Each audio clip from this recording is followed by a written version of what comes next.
2. El ego y la falsa autonomía. 1. Es razonable preguntarse cómo pudo la mente haber inventado al ego. De hecho, esa es la mejor pregunta que puedes hacerte. Sin embargo, no tiene objeto dar una respuesta en función del pasado porque el pasado no importa, y la historia no existiría si los mismos errores no siguieran repitiéndose en el presente. El pensamiento abstracto es pertinente al conocimiento porque el conocimiento es algo completamente impersonal, y para entenderlo no se necesita ningún ejemplo. La percepción, por otra parte, es siempre específica y, por lo tanto, concreta.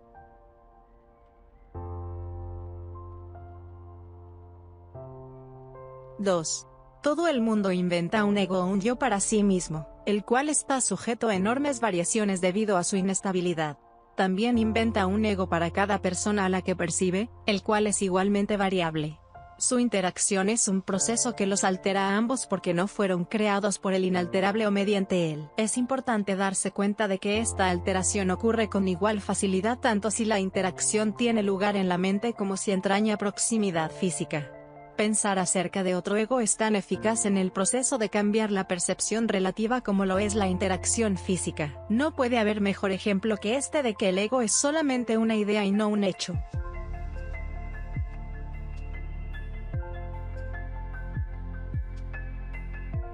(3) Tu propio estado mental es un buen ejemplo de cómo fue inventado el ego. Cuando repudiaste el conocimiento fue como si nunca lo hubieses tenido. Esto es tan evidente que basta con que lo reconozcas para constatar que eso es lo que en realidad ocurre. Y si eso ocurre en el presente, ¿por qué habría de sorprenderte que hubiese ocurrido en el pasado? Asombrarnos ante lo inusual es una reacción comprensible, pero asombrarnos ante algo que ocurre con tanta frecuencia no lo es en absoluto. No olvides, no obstante, que la mente no tiene por qué operar así, aunque así es como opera ahora.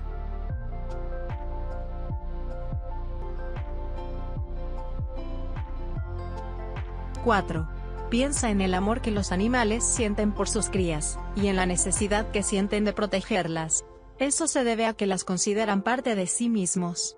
Nadie repudia lo que considera parte de sí mismo. La manera en que reaccionas ante tu ego es similar a cómo Dios reacciona ante sus creaciones, con amor, con protección y con caridad. Tus reacciones ante el yo que inventaste no son sorprendentes. De hecho, son muy similares a la forma en que algún día reaccionarás ante tus creaciones reales, las cuales son tan eternas como tú. No es cuestión, por lo tanto, de cómo reaccionas ante el ego, sino de lo que crees ser. Creer es una función del ego y, mientras tu origen siga sujeto a interpretaciones, lo seguirás viendo desde el punto de vista del ego. Cuando el aprendizaje deje de ser necesario, simplemente conocerás a Dios. La creencia de que hay otra forma de percibir es la idea más sublime de que es capaz el pensamiento del ego. Esto se debe a que dicha idea reconoce, aunque sea mínimamente, que el ego no es el ser.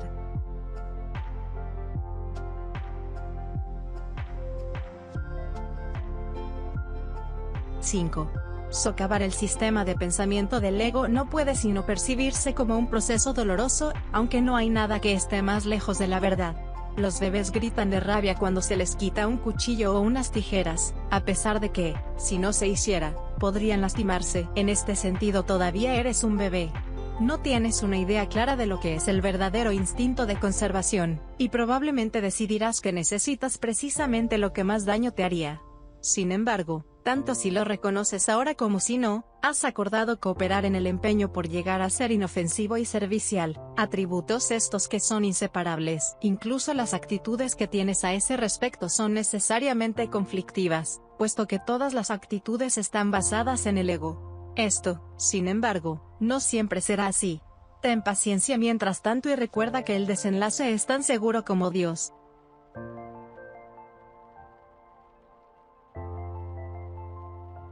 6. Solo aquellos que tienen una sensación real y duradera de abundancia pueden ser verdaderamente caritativos. Esto resulta obvio cuando consideras lo que realmente quiere decir ser caritativo. Para el ego, dar cualquier cosa significa tener que privarse de ello. Cuando asocias el acto de dar con el sacrificio, das solamente porque crees que de alguna forma vas a obtener algo mejor y puedes, por lo tanto, prescindir de la cosa que das. Dar para obtener es una ley ineludible del ego, que siempre se evalúa a sí mismo en función de otros egos. Por lo tanto, está siempre obsesionado con la idea de la escasez, que es la creencia que le dio origen. Su percepción de otros egos como entes reales no es más que un intento de convencerse a sí mismo de que él es real.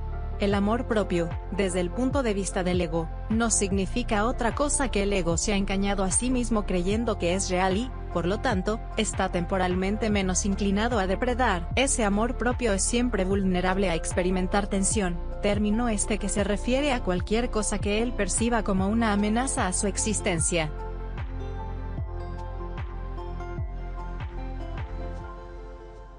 (7) El ego vive literalmente a base de comparaciones.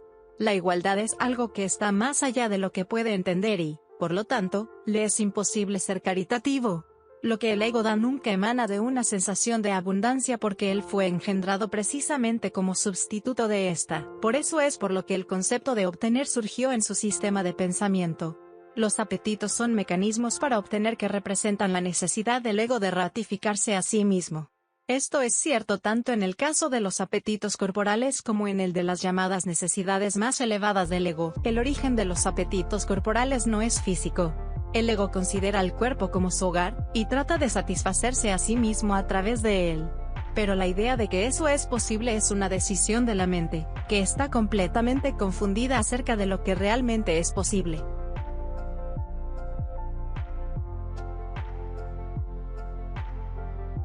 (8) El ego cree que tiene que valerse por sí mismo para todo, lo cual no es más que otra forma de describir cómo cree que él mismo se originó.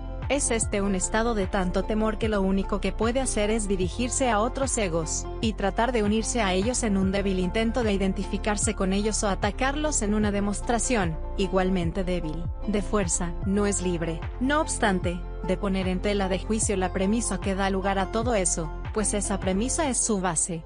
El ego es la creencia de la mente según la cual él tiene que valerse completamente por sí mismo. Los incesantes esfuerzos que realiza por ganar el reconocimiento del espíritu, y establecer así su propia existencia son inútiles. El espíritu, en su conocimiento, no es consciente del ego. No lo ataca, simplemente no lo puede concebir en absoluto. Aunque el ego tampoco se percata del espíritu, se percibe a sí mismo rechazado por algo más grande que él. Por eso es por lo que el amor propio, tal como el ego lo concibe, no puede por menos que ser ilusorio. Las creaciones de Dios no crean mitos, si bien el esfuerzo creativo se puede trocar en mitología. Esto puede suceder, sin embargo, solo bajo una condición: lo que fabrica deja de ser creativo. Los mitos pertenecen exclusivamente al ámbito de la percepción, y las formas que adoptan son tan ambiguas, y de una naturaleza tan marcada por la dicotomía entre el bien y el mal, que ni siquiera el más benévolo de ellos está exento de connotaciones aterradoras.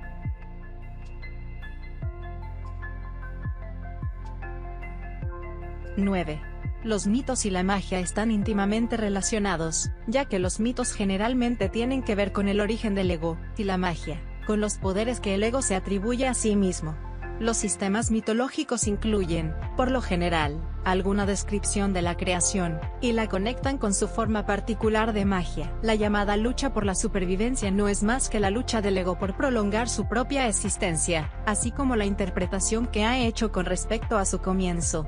Este comienzo casi siempre se asocia con el nacimiento físico, ya que resulta difícil sostener que el ego existía antes de ese momento. Los más religiosos de los mitos basados en el ego, puede que postulen que el alma existía antes, y que seguirá existiendo después de un lapso temporal de vida en el ego.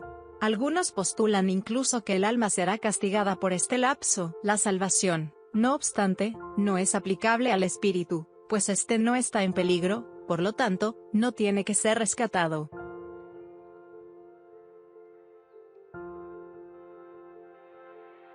10.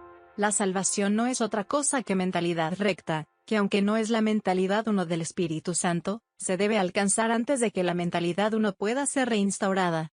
La mentalidad recta conduce automáticamente al siguiente paso, ya que la percepción correcta está completamente exenta de cualquier forma de ataque. Por lo tanto, la mentalidad errada desaparece. El ego no puede sobrevivir sin emitir juicios, por consiguiente, se le abandona.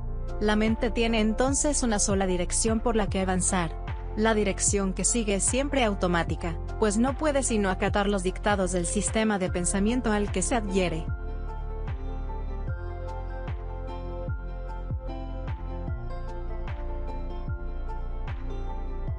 11. No se puede hacer demasiado hincapié en el hecho de que corregir la percepción es simplemente un expediente temporal. Dicha corrección es necesaria únicamente porque la percepción falsa es un obstáculo para el conocimiento, mientras que la percepción fidedigna es un trampolín hacia él. El valor de la percepción correcta reside en la conclusión inevitable de que toda percepción es innecesaria. Esto elimina el obstáculo por completo. Te preguntarás cómo puede ser posible esto mientras parezca que vives en este mundo. Esa es una pregunta razonable. No obstante, tienes que asegurarte de que realmente entiendes lo que estás preguntando. ¿Quién es el tú que vive en este mundo? El espíritu es inmortal y la inmortalidad es un estado permanente. El espíritu es tan verdadero ahora como siempre lo fue y lo será siempre, ya que no entraña cambios de ninguna clase. No es un continuo ni se puede entender tampoco comparándolo con un opuesto. El conocimiento nunca admite comparaciones. En eso estriba su diferencia principal con respecto a cualquier otra cosa que la mente pueda comprender.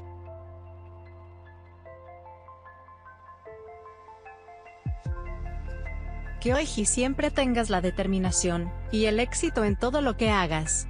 Desde Pilotar al Éxito te deseamos un día lleno de prosperidad y felicidad.